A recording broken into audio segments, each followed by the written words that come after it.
Galamsey is a problem of compliance. We have all the laws. We have everything. It's the enforcement that is the problem. And the enforcement is a problem because those who should be enforcing it are part of the problem.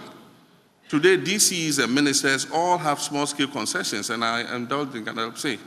And that's why I said, any person who serves in my government, if you want to be a small-scale gold miner, go and be a small-scale gold miner. If you're a DCE, be a small-scale gold miner. Don't take public office under my administration.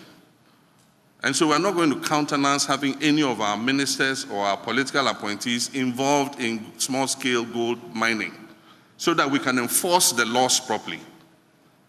And what are the suggestions we've given? One, we know the districts where mining takes place.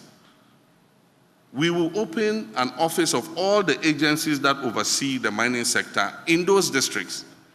There must be a Minerals Commission office in every district where gold mining is taking place, so that enforcement and compliance can be right at the doorsteps of the industry in the particular district. The Environmental Protection Agency, there must be an EPA office in every district where mining is taking place. And we have universities that are producing young graduates. UNER is one in Sunyani, UMAT is the other in Takwa. These young graduates are geologists, they are environmental protection specialists.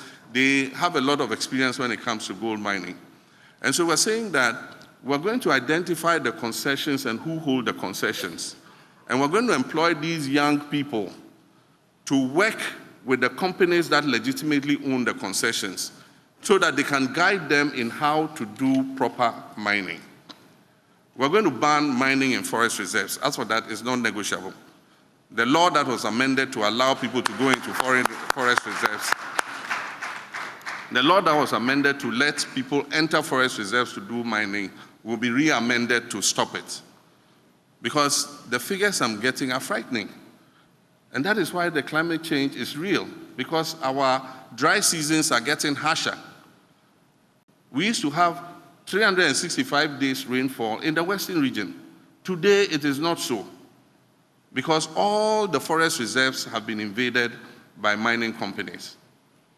And it's insightful that in the past, somebody who was supposed to protect the forest, he himself eventually was known to own about 2 or 3 mining companies that had been given permission to go into forest reserves.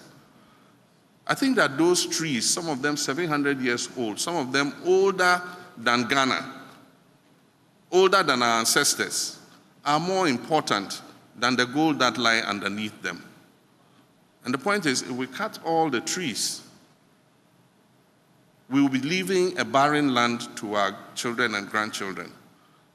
We don't want the forest zone to become the savanna zone.